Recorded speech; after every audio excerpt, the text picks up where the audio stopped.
I mentioned you before we started rolling that I saw you in D.C. last week, and you asked me, you know who I was, you asked me to take a picture of you and some police officers. And, you know, I think that's an interesting thing, right? Number one, you're taking your time to talk to, you know, these guys who are serving their community, and at the same time, you're corralling people to help you, you know, document this moment, you know, and I think that when you receive the Medal of Honor, things do change in that way, right? People see who you are. People see how you interact with the public. Can you just explain kind of what that experience has been like for you? Blessing and curse all in one. Sometimes it's always a positive event, but sometimes it can be overwhelming. And I realize that, and being a veteran, I mean, that term alone is experience.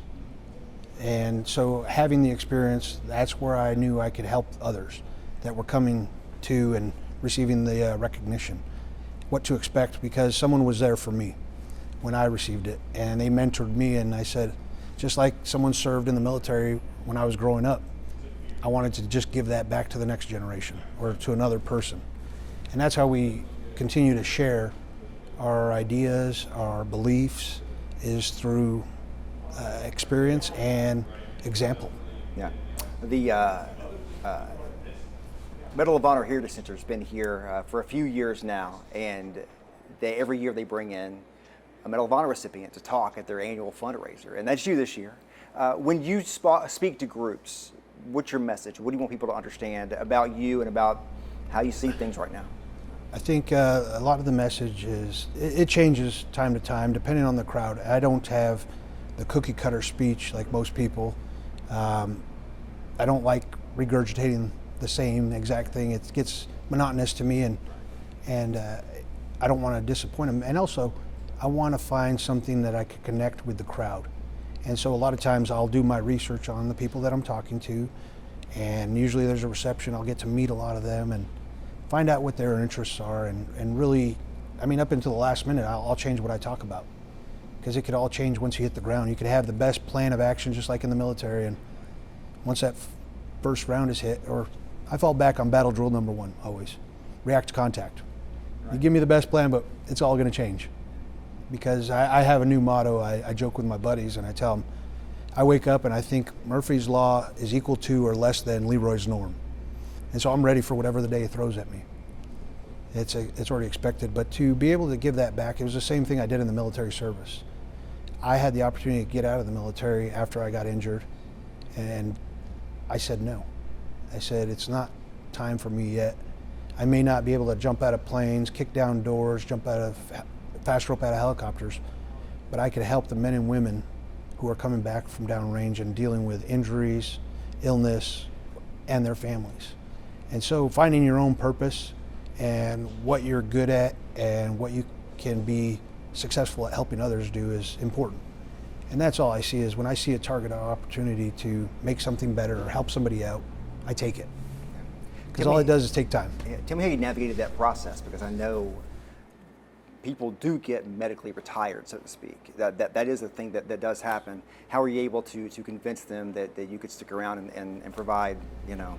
Well, at the time, we SOCOM had liaisons at the hospitals, both in Walter Reed and San Antonio, and one out in San Diego, yeah, as well as in Germany and in country.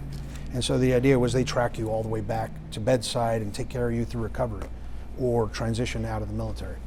And so that, like I said, that person was there for me and my family, and I saw the difference that they made, not only in the special ops guys that were there. They took care of people that weren't even their responsibility because they saw the need.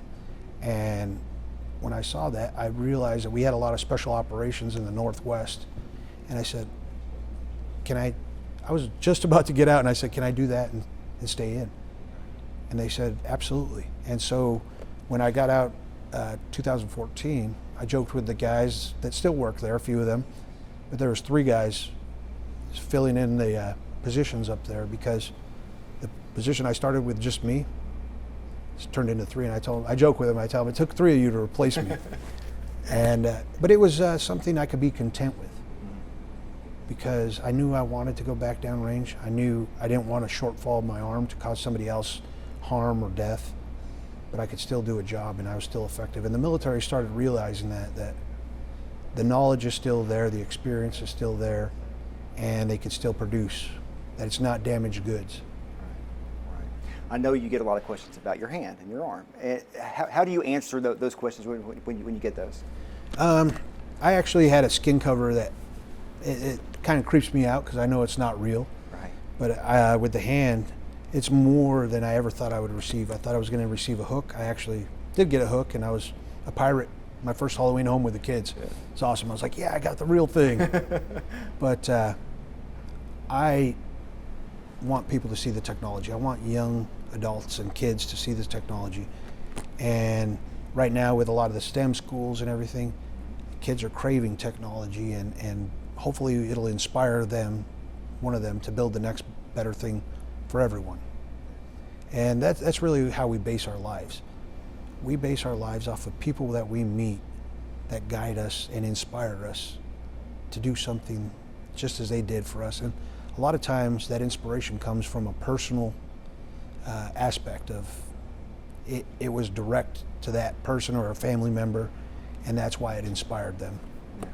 I remember I saw Vince Butler, who does a lot of jobs around here at the Heritage Center, and it was over the winter, and he told me you were coming to speak. So at that point, you had no idea about the timeline for Larry Taylor being awarded the Medal of Honor before. I mean, you couldn't have drawn it up any better than this. Having someone here locally with a story like that, first of all. I mean, his story is phenomenal. He's a phenomenal human being. And thinking the chance, you were there in D.C. for that, to see it firsthand. What has that experience been like? And then the fact that you get to spend some more time here with us, for the next couple of days, talking to more folks. I was excited in D.C. because the support that I saw come out for Larry from Chattanooga and from Tennessee and from a lot of his friends in Vietnam, fellow service members. And to me, that was always the generation that touched me a little bit more because they didn't get the accolades, they didn't get the recognition. They had to fight an unpopular war and come back to an ungrateful country. And I could think of nothing worse. Not everybody was ungrateful, but a lot of the country didn't show them the respect and honor that they deserved. And they are the ones that I think are highly responsible for campaigning to never treat another soldier that way again. And that's why I always get an opportunity, I thank them, because our generation got treated pretty well in consideration to taking care of the families, their needs, and making sure the men and women were not treated like that ever again. And so to welcome another recipient and from that generation, for me it's a little more personal because the sacrifice that they went through, and now to be honored like that and to know that it's an opportunity to do more. All veterans, most veterans, when they get out of service, they just want to do more and they want to be good pillars in their communities. And that's really all we've been given is a platform highlighting one of our stories. We all as veterans have stories. Most of us as veterans are good people that want to do great things for others still as we get out. And so to have that platform, to be able to supersize that, is a opportunity that most of us look at as a blessing. You mentioned the part about the treatment of the Vietnam veterans, and that part I think sometimes may get lost in the last couple of weeks, celebrating Larry Taylor, telling the story, talking to Dave Hill, today, and I asked him, I said, what was it like?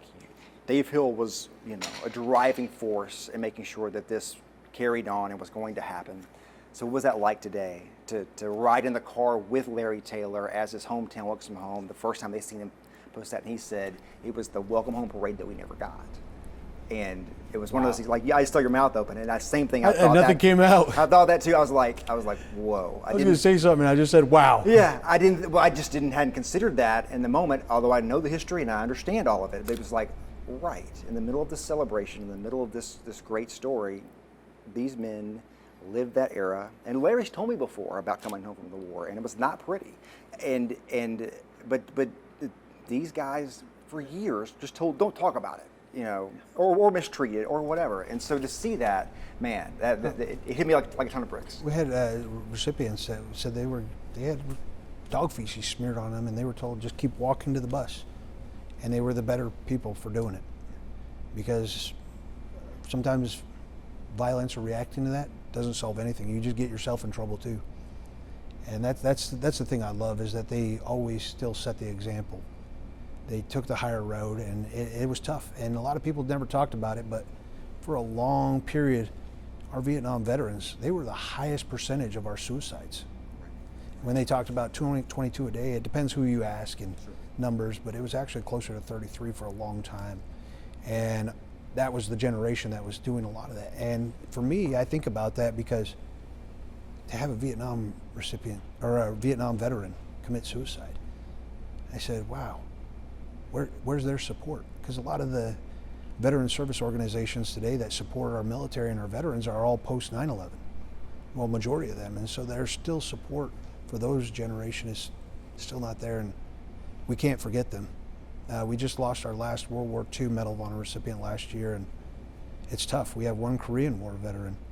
And those are the generations that are being lost if we don't share their stories and what they did and why they did it.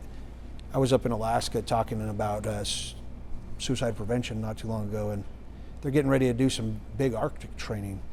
And of course, a lot of people that have never been up in Alaska, they're complaining about how cold it is and everything, and they haven't even started. Right. And I said, what they really need to do is, there's not many left, but get some Korean War veterans up here to talk to those troops and tell them about, we didn't have a sleeping bag system with Gore-Tex. We had wool blankets that when they got wet, those aren't what you wanted to sleep in. And to talk about some of the challenges they faced. Because if we don't share those stories of hardship and adversity, then how do we expect the next generation to be resilient?